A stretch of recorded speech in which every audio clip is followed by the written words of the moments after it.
Thank you, Melanie. Good morning. And welcome to Bellingham Unitarian Fellowship, Universalist Fellowship, whose fond nickname is Buff.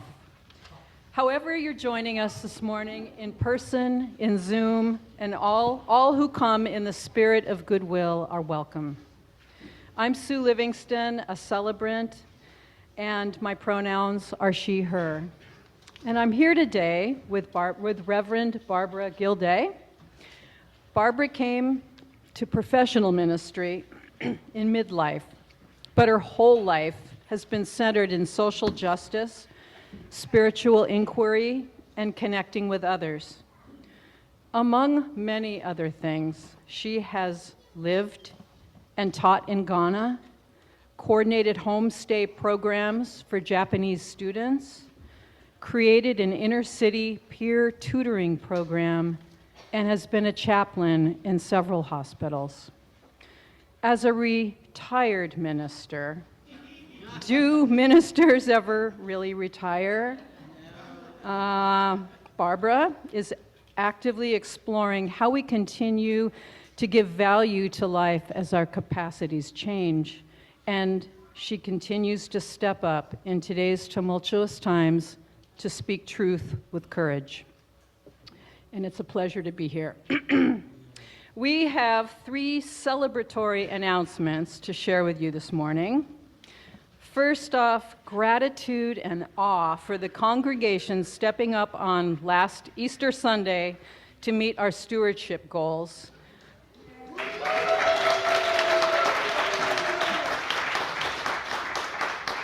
Because of your generosity, we exceeded our campaign goal of $404,000, and this will enable us to carry out your visions for the future of Buff. So, yay.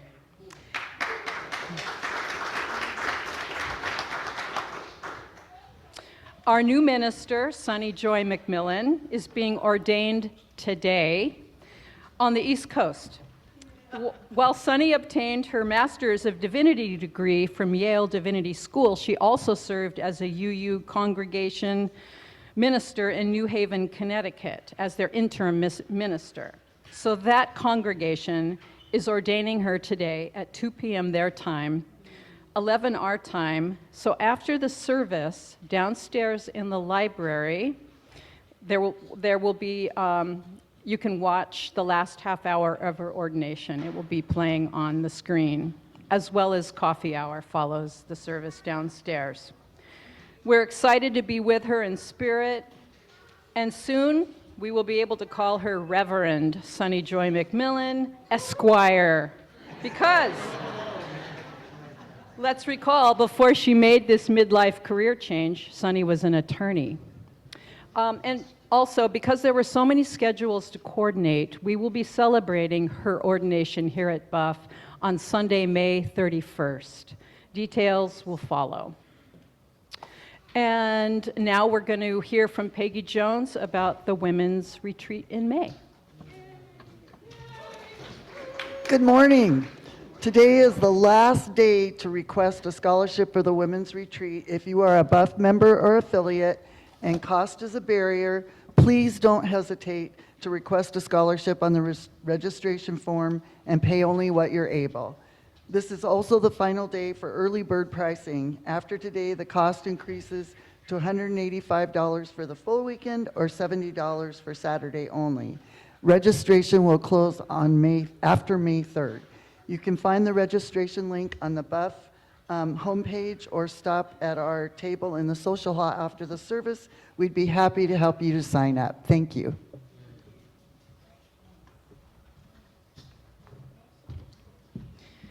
And now settle in to listen to the Phoenix Ensemble sing Music of a Moment, lest we forget.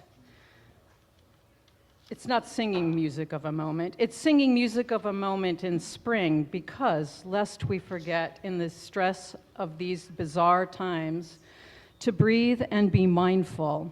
As we emerge from winter's hibernation and rise into the colors and energy of spring, and sun and color, the circle turns.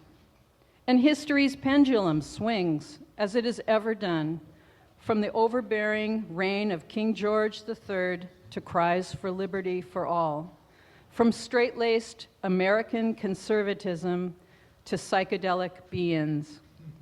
Even as this presidential term feels unfathomable, history's long arc recalls the audacity of hope. So breathe as you listen to A Lover and His Lass, written about 1599 by William Shakespeare and Thomas Morley.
Whew. I'm sharing some lines from Craig Rowland's poem, I Breathe, as Barbara lights our flaming chalice, a symbol of our faith this morning. I breathe in the hope of transformation, knowing we are here to build and to heal. I breathe out despair, trusting that change is born in small acts of love. I breathe in the courage to speak truth, even when it trembles on my lips. I breathe out the silence that holds me back. I make space for honesty and justice. As we light this chalice, may each breath remind us of the power we hold to shape the world around us. Please join me in saying our covenant. Love is the spirit of this fellowship, and service gives it life. Celebrating our diversity and joined by a quest for truth, we work for peace and honor all creation. This is our covenant.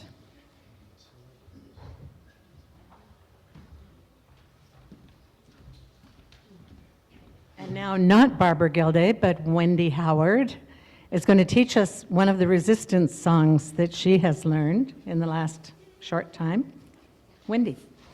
So if the kids want to come up, this is a moving song, and adults are free to move too. And the song is about resilience. And a good way to understand resilience is to think about babies. Has anybody ever here seen a baby learning how to walk? Do you have baby cousins, baby children in your family? Anybody? When babies learn how to walk, they go wobble, wobble, boom. And they fall down, right? What do babies do after they fall down usually? They get right back up again. That's resilience. Babies are going to learn to walk no matter how many times they fall down, most of them. So this song is called Resilience, and it has some movements. We're going to say resilience and stomp. I like to do it. Resilience. Can anybody else stomp? I have good stomping shoes on. So it goes, yeah. If you want to stand up, that helps stomp. Stand up, move around. It's better if you're out here because you might hit somebody with your arms if you're doing this. Okay, great. So it starts out, resilience. Yeah. There you go. That's the start of the song. So I'm gonna sing a line, and then I'm gonna ask you to sing it right back to me, and then listen again, and I'll teach you the next line. So first, just me singing. Resilience, we are strong. And now join me in that again. Resilience, we are strong. Great, let's do that again. Resilience, we are strong. One more time. Resilience, we are strong. The next line is shoulder to shoulder, keep moving on. Shoulder to shoulder, keep moving on. Shoulder to shoulder, keep moving on. Shoulder to shoulder, keep moving on. Shoulder to shoulder, keep moving on. Shoulder to shoulder, keep moving on. Resilience. Resilience. Resilience. Make my resilience. Make a new plan. Plan. You're right. Resilience. Make a new plan. Resilience. Make a new plan. Stand up again and say, yes, we can. Stand up again and say, yes, we can. One more. Stand up again and say, yes, we can. So, yeah, say, yes, we can. So we're going to start it from the beginning and do it all the way through. How many times of each? So it goes resilience, yes, we can. Stand up again. Sorry, resilience, yes, we can. Shoulder to shoulder, thank you. Oh, we're strong. Thank you. I need all the help I can get. You want to come up here? Okay. Resilience, we're strong. Shoulder to shoulder, keep moving on. Resilience. Make a new plan. So resilience, make a new plan. Get up again, like the babies, and say, yes, we can. So, got it. Okay. If I lose it, you all just keep singing, okay? Okay. You ready? Gonna stomp with me? Okay. Resilience, we are strong. Shoulder to shoulder, keep moving on. Resilience, Make a new plan. Stand up again and say, yes, we can. Resilience. We are strong. Shoulder to shoulder, keep moving on. Resilience. Make a new plan. Stand up again and say, yes, we can. Resilience. We are strong. Shoulder to shoulder, keep moving on. Resilience. Make a new plan. Get up again and say, yes, we can. Resilience. We are strong. Shoulder to shoulder, keep moving on. Resilience.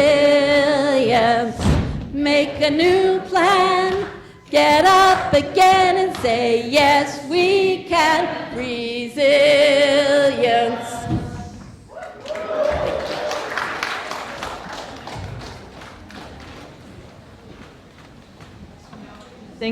We're going to sing the children upstairs to their classrooms.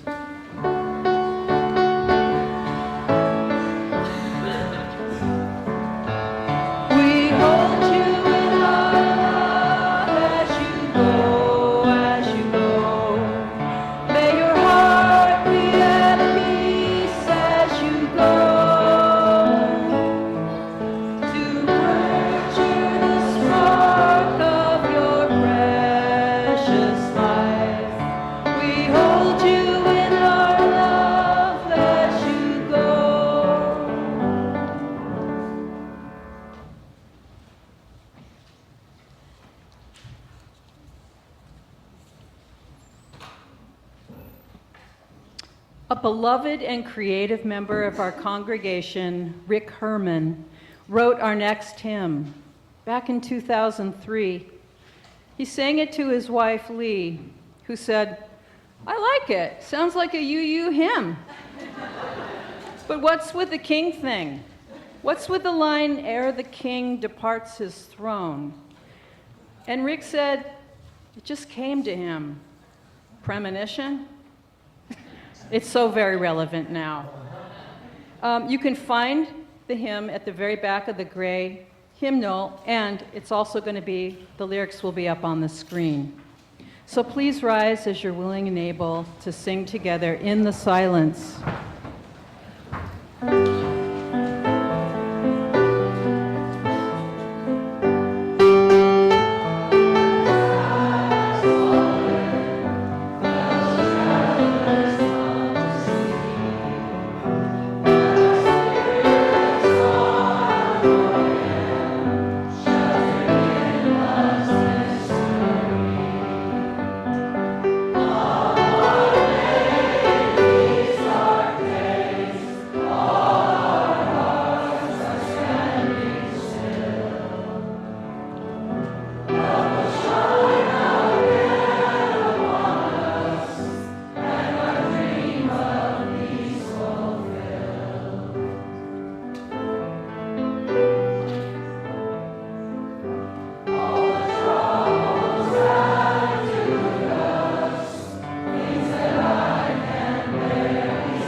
I don't know if that made you misty-eyed, but it did me.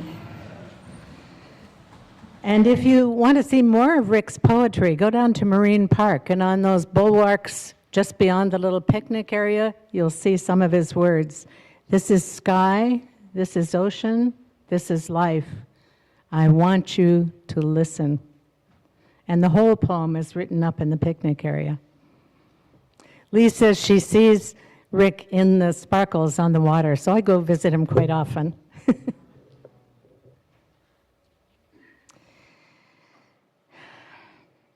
In 1945, just after the war, theologian Martin Niemöller spoke these words on a post-war tour of the U.S. Just as Rick's words about kings in the hymn were prescient, so the two, goodness, I wrote in a little extra this morning, I can't read my own writing. So too are these cautionary words from Niemöller. If you know them, speak them along with me.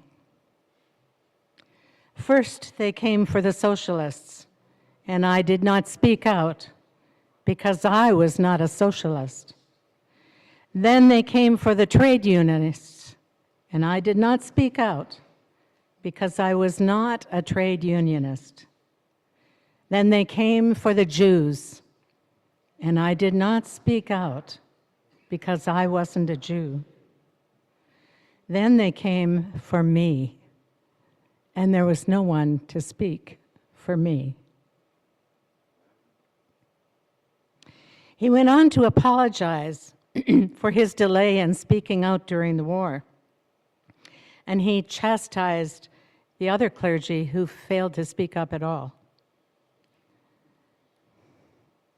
I suspect many of you have been feeling, as I have this last year, shocked by masses of election deniers attacking the Capitol and later being pardoned, brokenhearted by the treatment of immigrants, those who are honest, hardworking, and established in their communities, who came here expecting a peaceful, safe environment to raise their children. And many of them have been deported. Outraged by witch hunts and retribution against honest, courageous people, standing up for truth and justice, and being attacked by a justice system that is no longer just. And ashamed by the unauthorized attack by a president of a so-called democratic country on another country, Venezuela, and then trying to take over Greenland and Canada. For me, the last straw was the killing of Renee Good, who had just dropped her child off at a daycare center and was killed by a masked ICE person. I felt impotence, rage, and sorrow. I felt so helpless. How do you feel? Shoot some of the words up. Anger, despair, burned out, anxiety, wanting community, and wanting to act, and so many other things. The next day I woke up with this question: how do we make good come from evil? What occurred to me was, could Renee and then Alex, a much-loved ICU nurse for veterans, be the rallying cry, our tipping point, the martyrs, if you like, that will turn this whole debacle around? But we still had a long, long way to go. Hear the words of Martin Luther King when people of his day felt hopeless. Yet we are not without resources. Don't give up on one another. Truth pressed to earth will rise again. No lie can live forever. And God has a way of wringing good out of evil. Take your burden, look at it, don't run away from it. Say, this is my grief, and I must bear it. Look at it hard and ask, how can I transform this liability into a blessing? Jeff?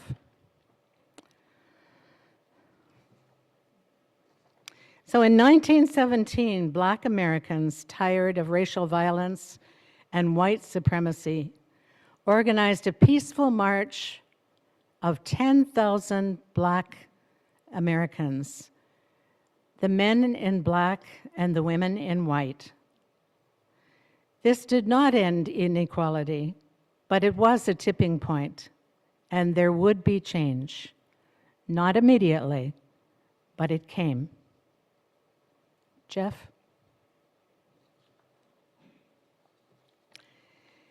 How did they do it?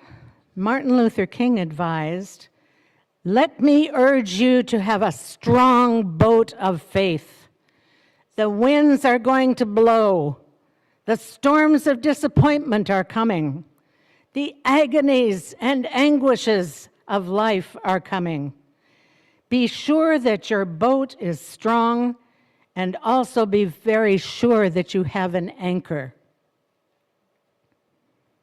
The question before us today is, if I do not help the immigrants, what will happen to them? And then, as it happened in Germany, what will happen to me?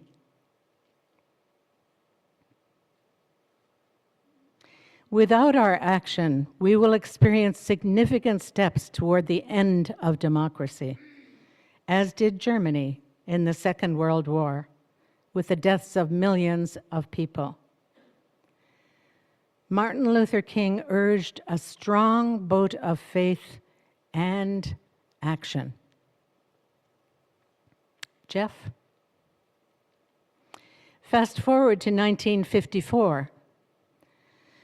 People of all races were swept into an anti-communist frenzy by Senator Joseph McCarthy, who claimed to be hunting communists and enemies of the state. In reality, he was hunting anyone who disagreed with him, anyone who seemed different, anyone whose destruction made him feel powerful. Nobody dared to stand up to Joseph McCarthy. The cost was simply too high. Sound familiar? Edward R. Murrow was already a broadcasting legend and decided to simply let Senator McCarthy expose himself. Murrow and Fred Friendly, who I believe was the broadcasting director, something like that, decided to simply let Senator McCarthy expose himself. Murrow and Fred Friendly played clips of Senator McCarthy speaking and let the American people in their own living rooms see clearly what they'd been too afraid to look at directly. McCarthy contradicting himself. McCarthy viciously bullying a terrified witness. McCarthy making wild, sweeping accusations with absolutely no supporting evidence. McCarthy laughing cruelly while he destroyed someone's reputation and livelihood. Between these damning clips, Murrow spoke calmly and deliberately. He told Americans clearly, we must not confuse dissent with disloyalty, and we cannot defend freedom abroad by deserting it at home. He reminded the country that terror tactics have absolutely no place in a functioning democracy. When the broadcast ended, the crew stood frozen in place, wondering if they'd just destroyed their careers for nothing. Then the calls flooded in, thousands of them in the first hour. They were calls of profound relief and gratitude. Thank you for saying what we've been too afraid to say. Thank you for reminding us who we're supposed to be as Americans. That single broadcast started the inevitable end of McCarthy's reign of terror. Other journalists suddenly found their voices and their courage. And politicians started speaking up publicly once everyone could finally see that the emperor had no clothes. And that's what we're seeing now, isn't it? 8 months later, on December 2nd, 1954, the U.S. Senate formally censured Joseph McCarthy. His reign of terror was officially over.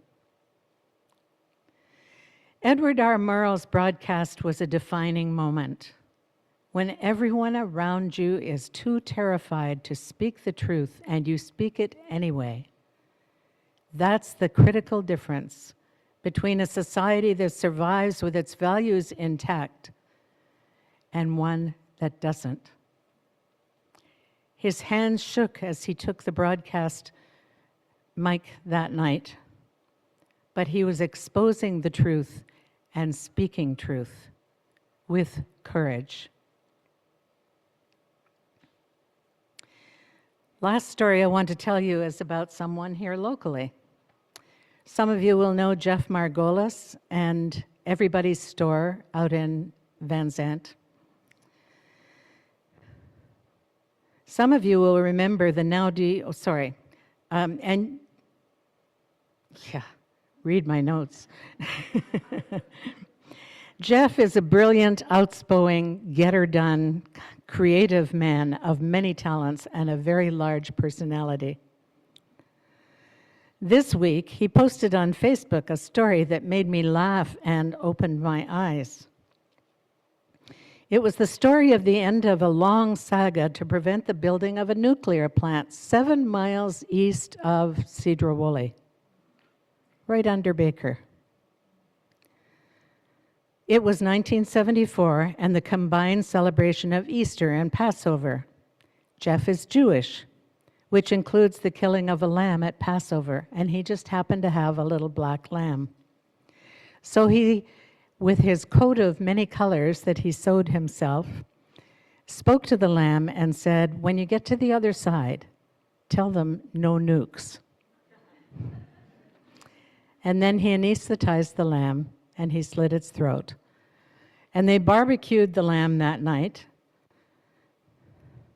And what followed was a party of bacchanalian proportions, according to Jeff, under a full moon, lubricated by a tincture of grapes and LSD. The participants were oh-ming and no nukes, no nukes, no nukes. And Jeff says many babies were probably conceived that night.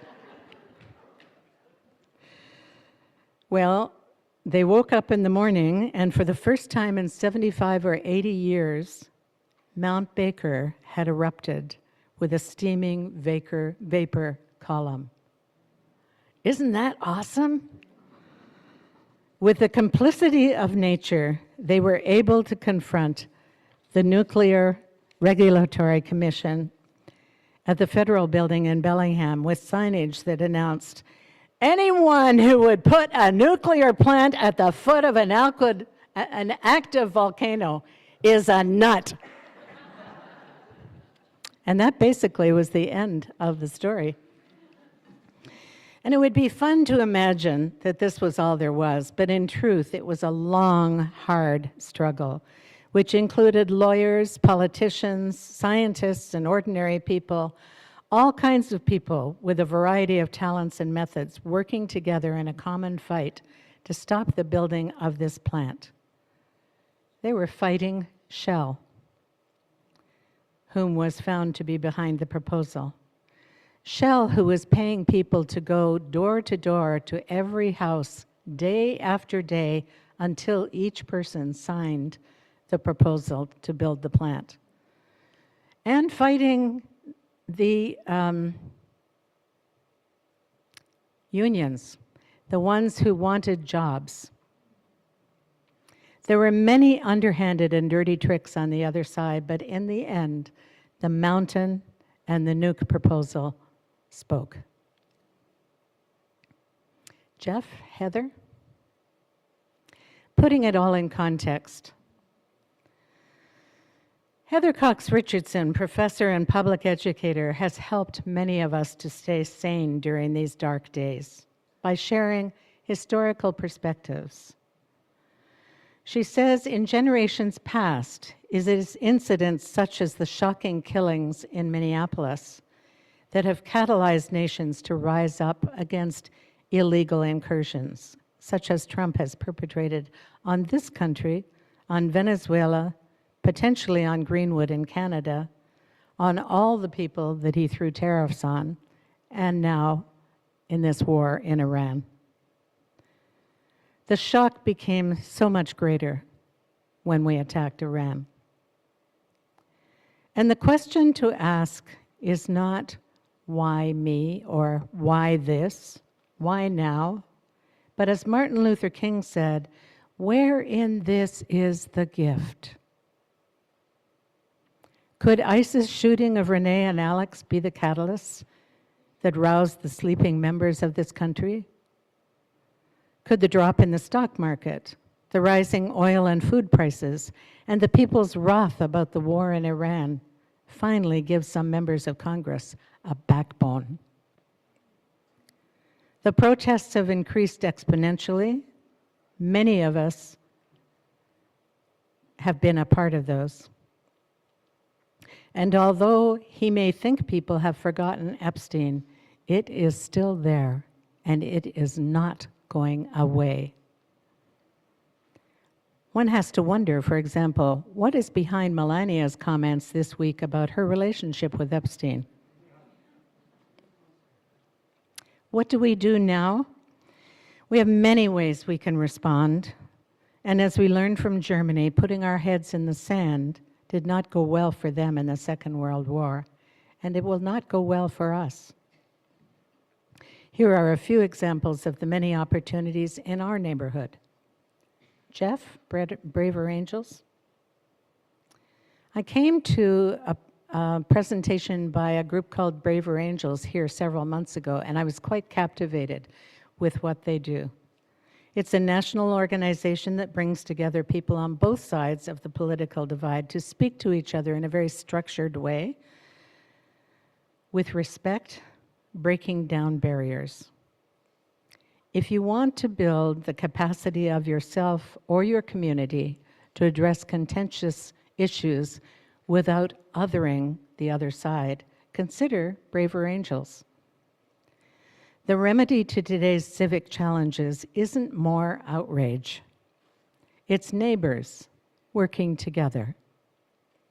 Braver Angels gives hands-on experiences with people on both sides of the political divide to learn how to do this, dealing with our own reactivities and biases first. Here are just a few things that they teach. They teach how to recognize and tame our own reactivity.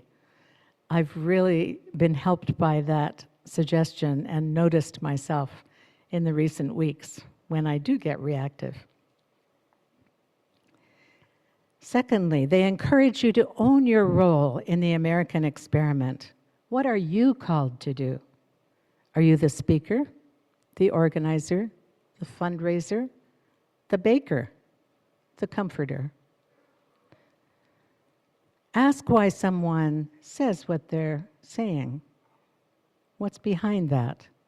It'll help you to be brave, to listen and not jump to conclusions. And maybe it will help them to think about what they're saying, either in the moment or possibly later on. Choose connection over contempt. What do you agree on? Can you find it? You can find Braver Angels online, and they're doing a teaching this Wednesday evening down in Edmonds, which I'm hoping to go to if anyone wants to join me. Another way to anchor your courage and faith is to resist with song and community. Wasn't that a wonderful example as Wendy taught us a song this morning? And didn't you feel together and strengthened by singing that song together? Interesting that Paul Beckel, our previous minister, is now helping to organize these song circles in Minneapolis, where they moved. Singing calms the heart, and singing together helps us to hold on and have courage. Jeff, Indivisible? Oh, okay. The third group I'd like to mention this morning is Individual, which has been a force in Whatcom County for 10 years. Indivisible Bellingham is united by the principles of fairness, inclusion, tolerance, and a just society for all through nonviolent civic engagement, such as the marches we've been participating in, political involvement, and consistent pressure on elected officials. The focus of Indivisible in the last 2 years has been to work on local races. For example, in 2025, in 30 special elections, 30 red states or districts went blue, and none went from blue to red. That's pretty awesome. They're working to take back the House or the Senate in 26 and the presidency in 28. And you're encouraged to be part of the postcard campaign for the November elections. The Washington Immigrant Solidarity Network, the largest immigrant solidarity network in Washington, does accompaniments driving individuals to court cases in Seattle or doctor's appointments locally. From the simplest tasks, delivering food, to the consistent ones, speaking to elected officials regularly, to the powerful or risky ones, like driving someone to a court appointment. It takes all kinds of people with all kinds of skills and may be an opportunity for you to move a little outside your comfort zone and grow stronger and wiser and be part of the solution. And by the way, they've also been able to persuade the courts to do online meetings with individuals who are needing a green card or some other legal document. There are so many other ways to be involved in making our communities healthier, happier, and more cohesive. Do an internet search and see what your heart leaps to. Brainstorm with your friends to see what you come up with as a group. What are the takeaways? Like the African American marchers and Martin Luther King, have a strong boat of faith. Without it, you will burn out. Like Edward R. Murrow, speak the truth with courage. Get your big person panties on and do it. Like Jeff Margolis, find your people to support and encourage one another. Laugh, have fun, all the while doing the everyday tasks that tip a project into the success zone. When you feel a pull in your heart, don't ignore it.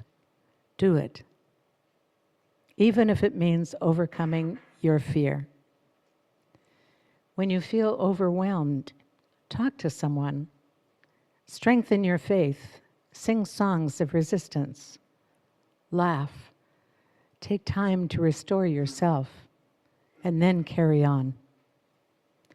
And above all, remember that the center of our faith is our most profound gift, love.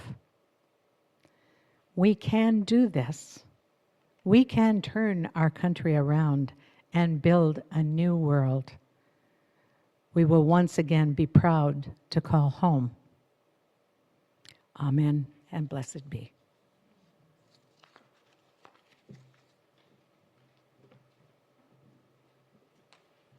Now I'd like to give a warm welcome to Norma Suarez, who's here from IRIS, or Immigrant Resources Immediate Support.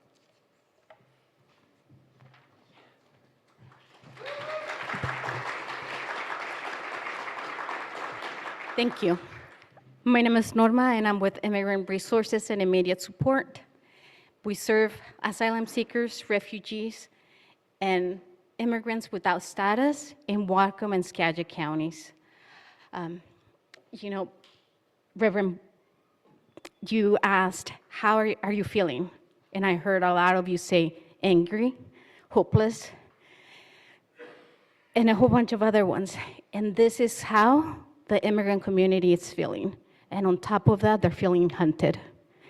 And they're feeling that they're having these feelings, and they're doing it in private. They're doing it with small organizations where they feel safe, where they can go to.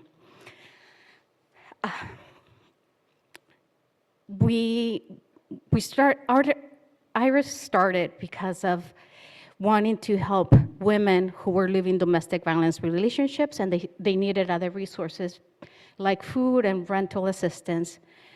But as the time changes, we have changed because of the political climate. Now we're doing a little bit more. Something that we used to not do before was pay for legal fees, immigration consult legal fees. But now we do it because we know that it's necessary. It's the only way that we can keep families together when a loved one gets detained. So what usually happens with a group kind of indivisible and Wisen, or numbers out there, so they call us or they refer people to us, and we get to those families and we tell them, okay, here, call this immigration lawyer and we'll pay for the consultation fee. We want families to have the opportunity to fight for their case so they can remain together in the US, because they came here looking for a better life. They came here because the children were going to be taken by gangs in their native countries like Colombia, Venezuela, and Mexico. Many of the families that do get left behind, like the moms that get left behind with the children, are not able to pay for rent because some of them went from a 2-income household to a 1-income household. So that's where we step in and we pay for food, rent, connect them to other resources for energy assistance so that they don't feel alone. But we also encourage the mothers to take care of themselves, because they often forget and they're only focusing on the father that is detained and the children. And we also encourage the mother to take the children to mental health services, because this is affecting the children. I'm concerned that as they grow up, they're going to be self-medicating or cutting or something. I'm afraid that they might drop out of school because they don't know how to deal with the family separation. One mother, even though she's afraid, she has an ankle monitor. She was affected by the floods, and then she had to move out of the room that she was renting. And no one wanted to rent the room to her because she had an ankle monitor. So because that meant that ICE might come to check up on her and they might take them as well. So she was able to find something in the middle of nowhere out in Everson. And she was driving without a license. So she got pulled over twice. So she has 2 tickets. But she told us, Norma, I can't stop driving because I have to take my child to school and I have to work, because this is the only way that I can make it. And she was able to get her driver's license. This is a woman who Spanish is her second language. She speaks Mixteco. So it was extremely difficult for her to do because her reading, it's very low. But she says, I have to do it. And because I have to pay for an immigration lawyer, so I need to keep working. So this shows how hard, you mentioned that they're working hard. They are. And they're trying to get something better for their child. For her, is for her daughter to have the opportunity to get an education and not have to work in the fields like she's doing right now. Yes. So thank you for all the support, because what you do here, you're listening, you're inviting us, gives us hopes. and I'm including myself in there. A lot of families, whenever they say thank you to me for helping me, and I said, this is possible because there are people out there who care about you. They pay me to be able to get you groceries, to be able to pay for rent, to be able for you to go see an immigration lawyer. So they want you here. They want you to be part of this community. And I think that gives them hope because their face changes or their tone of voice changes. This is something over the phone. So thank you. And yes, participate in groups like Indivisible Bellingham, because they do take our families to immigration court hearings, families who are scared. And they pick them up, take them, and they bring them back to us. So thank you.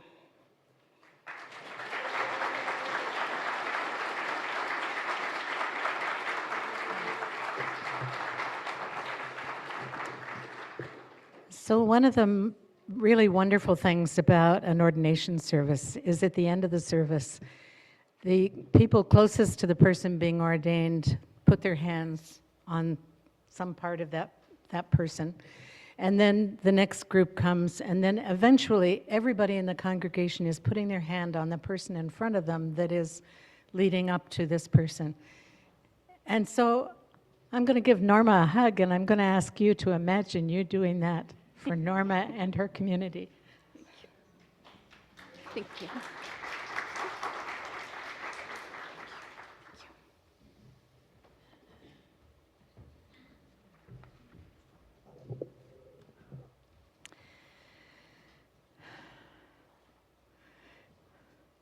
As we come to the offertory, I want to introduce Su's song called Turn the Page, and acknowledge all the generosity that all of you have participated in the stewardship campaign. Su, our eternally creative, kind, funny, and helpful person, will now play Turn the Page, which she originally wrote for the George Floyd protests. The pendulum swings, and here we are again. And will the ushers please come forward? And I believe if there's any unmarked cash, it goes to the organization Iris. Is that right? Yes, okay. Thank you.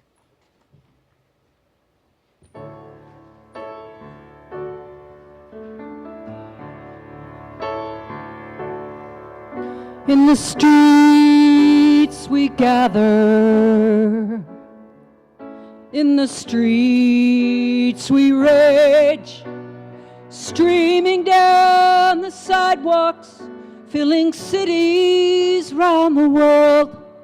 It's the people that turn the page. Cross the lines of hatred, break the binding cage, tear the past that blinds us, feel the hurt we've made. We're late, so late, but not too late to turn the page.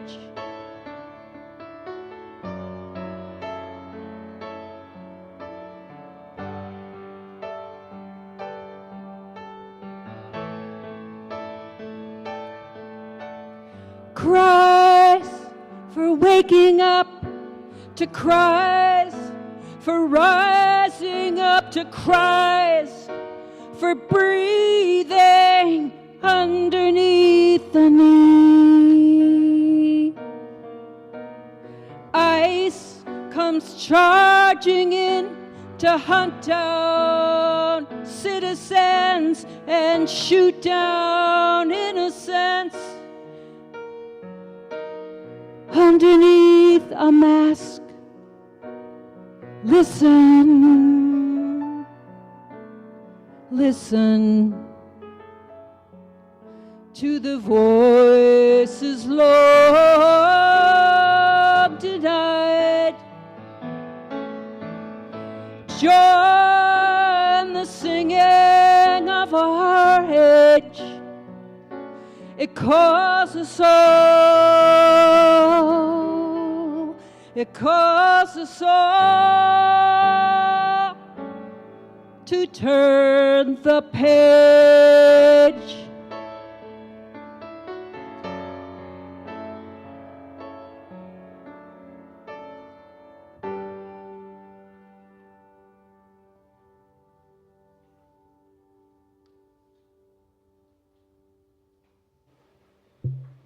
Thank you, Sue. That's the second time I've almost come to tears in this service. And now we will put the closing words up on the screen, and I'd like you to read the closing words with me.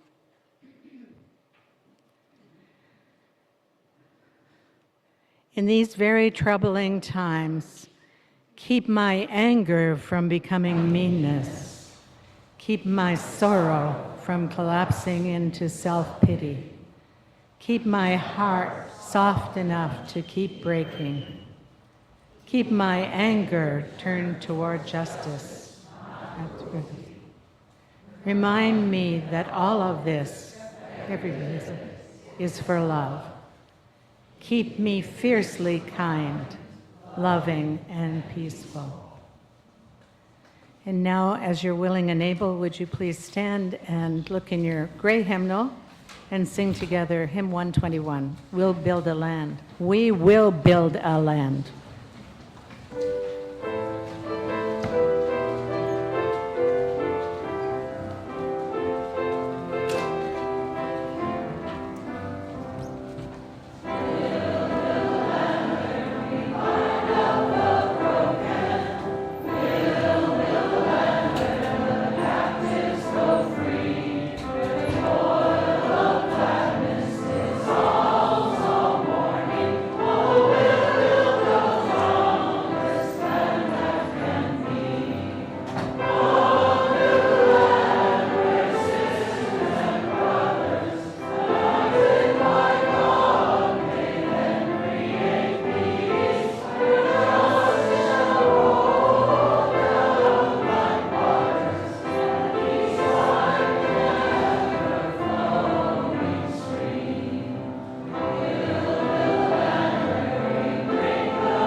We extinguish our flame, but not the light of truth, the warmth of community, and the fire of commitment. These we carry in our hearts until we are together again. And now let's please sing Circle Round for Freedom. I forgot the new directions. Stay in place as we circle around. We're circling around.